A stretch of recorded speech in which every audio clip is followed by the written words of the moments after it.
الشیطان الرجیم بسم اللہ الرحمن الرحیم من اهتدى فإنما يهتدي لنفسه ومن ضل فإنما يضل عليها ولا تزر وازرة وزر أخرى وما كنا معذبين حتى نبعث رسولا وإذا أردنا أن نهلك قرية أمرنا مترفيها ففسقوا فيها فحق عليها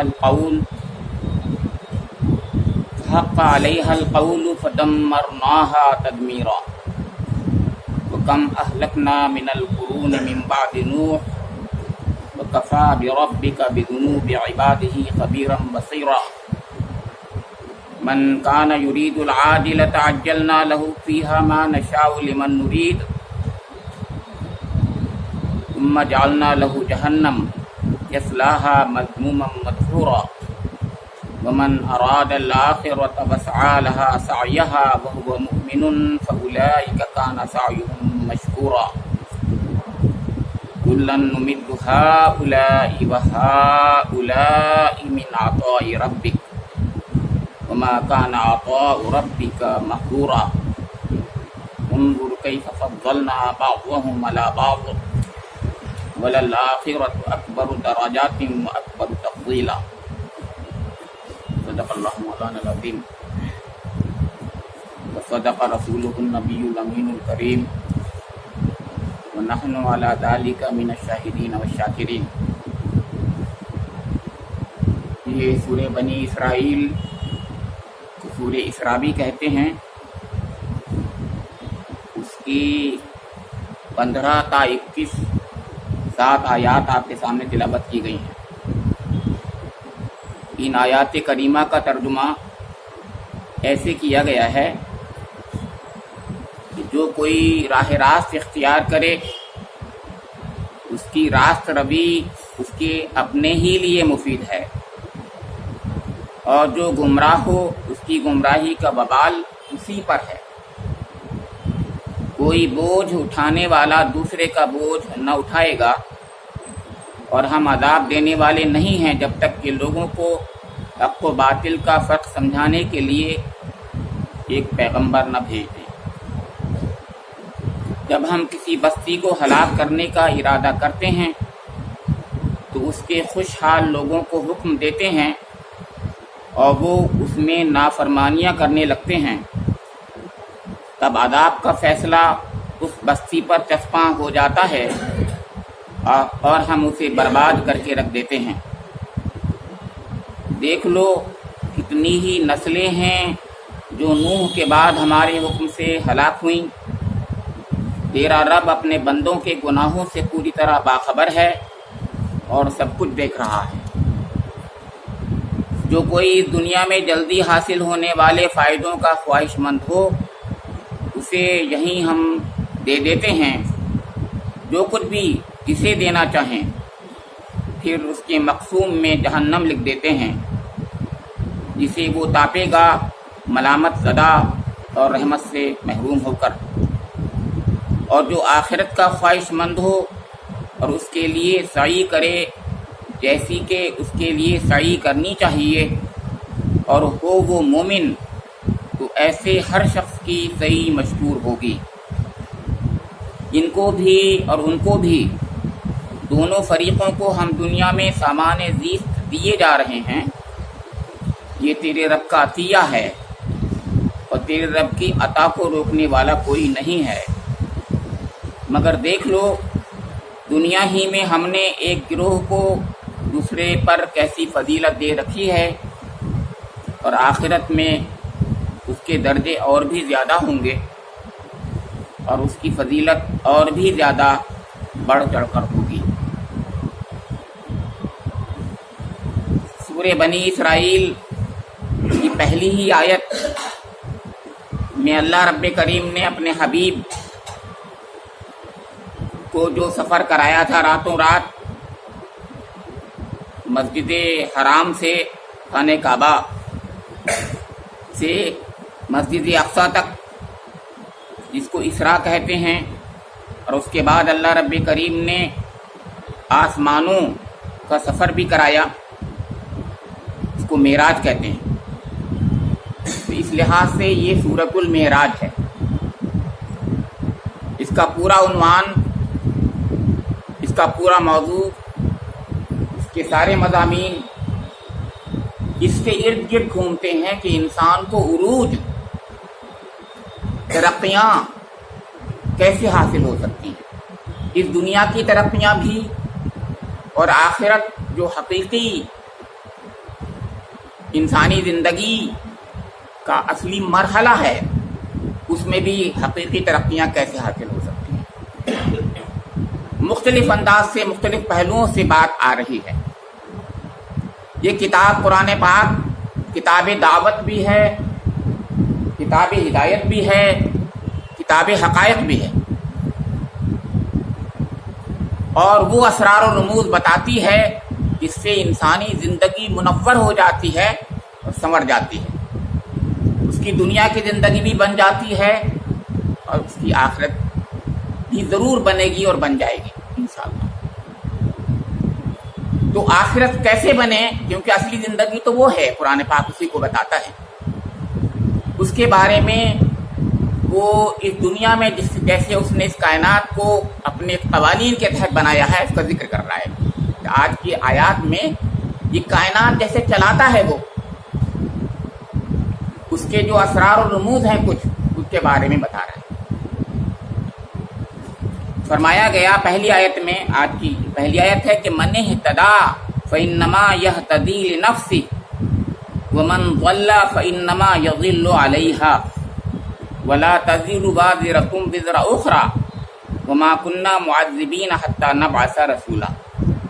اس میں تین حقائق، تین ٹروتھس، تین فیکٹس بتائے گئے ہیں۔ ایک ہی آیت ہے لیکن تین حقائق بتائے گئے ہیں۔ پہلا جو فیکٹ ہے وہ یہ بتایا گیا ہے کہ جو کوئی راہ راست اختیار کرے گا تو اس کی راست روی اس کے اپنے ہی لیے مفید ہے، اور جو گمراہ ہوگا اس کی گمراہی کا وبال اسی پر ہوگا، کوئی اور گمراہی کا وبال نہیں لے گا، نہ اس کا گمراہی کا وبال جائے گا کسی پر، ٹرانسفر نہیں ہوگا۔ یہ ایک بہت بنیادی چیز ہے جو ہم اس دنیا میں نہیں سمجھتے۔ یعنی گویا کوئی اگر کوئی شخص کوئی اچھی بات ہم سے کہتا ہے، ہم ایک دم یہ سوچنے لگتے ہیں کہ اس کا اس میں کیا فائدہ ہے، اس کا کیا مفاد ہے۔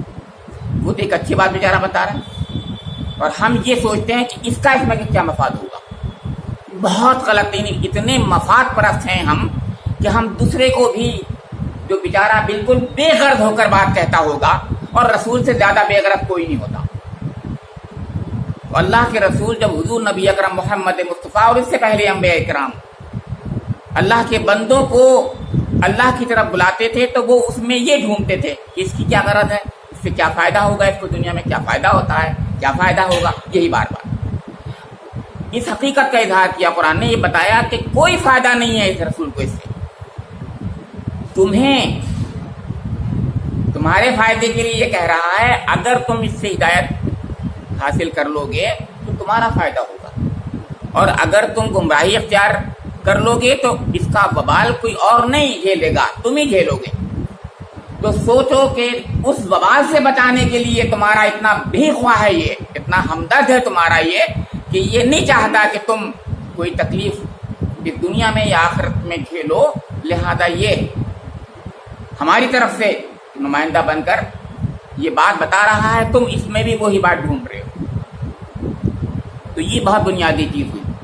اب دوسری بات فرمائی اسی کے اندر کہ ولا تزر وازرۃ وزر اخرى، یعنی ایک ہی آیت میں دوسری بات کہ کوئی کسی کا بوجھ نہیں اٹھائے گا۔ ہوتا یہ ہے کہ اس زمانے میں سرداران قریش تھے، وہ جب وہ دیکھتے تھے کہ ایک چھوٹا، ان کی نظر میں چھوٹا، آپ کو پتہ ہی ہے کہ طبقاتی کشمکش دنیا میں ایک ایسا ہوتی رہی ہے کہ چھوٹے بڑے کا عجیب طریقے سے لوگوں نے بنا لیا ہے کہ یہ چھوٹا ہے، یہ بڑا ہے، یہ فلاں ہے، یہ فلاں ہے۔ اس سرداران قریش اپنے کو بڑا سمجھتے تھے، اشراف اور ارذال، یہ ایک عجیب طریقے کی تقسیم دنیا میں کی جاتی ہے، بہت ہی گندی تقسیم ہے جو کبھی بھی نہیں ہونی چاہیے، لیکن بہرحال ہوتی۔ تو وہ یہ کہتے تھے کہ تم کیا سمجھو، تمہاری نہ عقل ہے نہ کچھ. ان کو چھوٹا سمجھتے تو عقل کو بھی چھوٹا ہی سمجھتے تھے ان کی. لہذا وہ یہ کہتے تھے کہ تم کہاں ان کی بات ماننے لگے، کہاں ان کی بات سمجھنے لگے، کہاں ان کی بات پہ آ گئے. تو وہ کہتے تھے اچھی باتیں کر رہے ہیں یہ، تو اس سے اچھی بات کیا ہو سکتی ہے. بات صحیح تھی، اس سے زیادہ اچھی بات کیا ہو سکتی ہے، اخلاق کی بات ہے. تو کہتے تھے اچھا یہ بات ہے، ارے میاں سنو، تم ہماری سنو، اور جو تمہارے اوپر یعنی ہماری بات کرنے سے جو گناہ پڑیں گے، جو وبال آئے گا، وہ ہم جھیل لیں گے، ہم جھیل لیں گے. تو اللہ تعالیٰ نے فرمایا کہ وَلَا تَزِرُ وَازِرَةٌ وِزْرَ أُخْرَىٰ، کوئی کسی کا کوئی نہیں ڈھوئے گا. ایک بات. دوسری بات یہ ہے کہ شفاعت کا عقیدہ اسی بنیاد پر چلتا ہے کہ وہ اپنے عمل کو یہ سمجھتا ہے کہ فلاں صاحب جو ہیں کسی طریقے سے ہمیں بچا دیں گے اور بخشوا لیں گے. اس کا مطلب یہ ہے کہ وہ ڈھوئیں گے یا تو، اور نہیں ڈھوئیں گے تو وہ شفاعت کر دیں گے. تو شفاعت کا عقیدہ بھی اس طریقے سے یعنی انسان کے اپنے بوجھ، گناہوں کے بوجھوں سے چھٹکارا دلوا دیتا ہے بظاہر، حالانکہ حقیقت میں نہیں ملے گا، کبھی بھی حقیقت میں ایسا نہیں ہوگا. لیکن وہ یہی کہتے ہیں کہ ارے میاں فلاں کا دامن پکڑ لو تو کامیاب ہو جاؤ گے، تمہیں بخشوا دیں گے. یہ دوسری حقیقت تھی. قرآن پاک نے دوسری حقیقت کا اظہار کیا. اور تیسری حقیقت کا اظہار یوں کیا ایک ہی آیت میں کہ وَمَا كُنَّا مُعَذِّبِينَ حَتَّى نَبْعَثَ رَسُولًا. اللہ رب کریم فرما رہا ہے کہ دیکھو اس دنیا میں جو تم نہیں مان رہے ہو اس رسول کی بات، تو اس کی وجہ یہ نہیں ہے کہ ہم جو ہے نعوذ باللہ ہماری قدرت نہیں ہے، ہم تمہیں کچھ نہیں کر سکتے، بلکہ ہم تمہارے اوپر اپنے رسول کے ذریعے سے حجت تمام کرنا چاہ رہے ہیں. یعنی پہلے رسول کو بھیجا ہے ہم نے، رسول کے بعد وہ تمہارے سامنے حق کو حق، باطل کو باطل کرے گا، اچھائی اور برائی کے درمیان میں تمیز کرائے گا، اور تم دل کی گہرائیوں سے سمجھ جاؤ گے کہ حق یہ ہے، باطل یہ ہے. اسے کہتے ہیں حجت تمام کرنا. تو حجت تمام کر دے گا، اس کے بعد پھر جب تم نہیں مانو گے تو پھر تم پر عذاب آ جائے گا. یہ ہے وہ بات جو بہت بنیادی اللہ تعالیٰ ذکر کرتا ہے، بار بار کہتا ہے کہ دیکھو اس کا مطلب یہ ہوا کہ جب اللہ کا رسول آ گیا تو تمہارے پاس کوئی تیسرا آپشن نہیں ہے. یعنی یا تو تم مان لو، اس کو مان لو گے تو کامیاب ہو جاؤ گے، اس دنیا میں بھی کامیاب ہو جاؤ گے، اور نہیں مانو گے تو اس دنیا میں بھی تم پر عذاب آنا ہے. جب رسول آتا ہے حجت تمام کر لیتا ہے تو اس دنیا میں بھی عذاب آتا ہے. رسول کے بارے میں نبی اور رسول میں یہی فرق ہے کہ رسول جو ہے جس زور کے ساتھ بات کرتا ہے، ہر رسول نبی بھی ہوتا ہے نا، کیونکہ نبی بھی ہوتا ہے وہ رسول بھی ہوتا ہے. چنانچہ جب وہ رسول آ جاتا ہے تو وہ حجت تمام کر دیتا ہے. جب حجت تمام کر دیتا ہے تو پھر فیصلہ قوم کے لیے یعنی کوئی آپشن نہیں ہوتا، اس کو ماننا ہے یا تو، اور ماننا ہے اگر تو کامیاب ہے وہ قوم، اور نہیں مانا تو وہ ناکامیاب. چنانچہ آپ دیکھ لیجئے حضور نبی اکرم پر ماننے والے سب کامیاب ہو گئے، یہ تاریخ ہے. اور سارے نہ ماننے والے ذلیل و خوار ہو گئے، ہلاک ہو گئے، ابتر ہو گئے. ان کو پوچھنے والا کوئی نہیں ہے، کوئی نہیں کہتا اب یہ کہ ابو جہل کی اولاد کون سی ہے اور ابو لہب کی اولاد کون سی ہے. بتائیے مجھے، اس دنیا میں ابو لہب کی اولاد اور ابو جہل کی اولاد کو جانتا ہے؟ کہاں گئے وہ؟ ہیں، ہوں گے، ضرور ہوں گے، لیکن کوئی نہیں نسبت کرتا ان سے. اور اس کے برخلاف آپ جانتے ہیں سید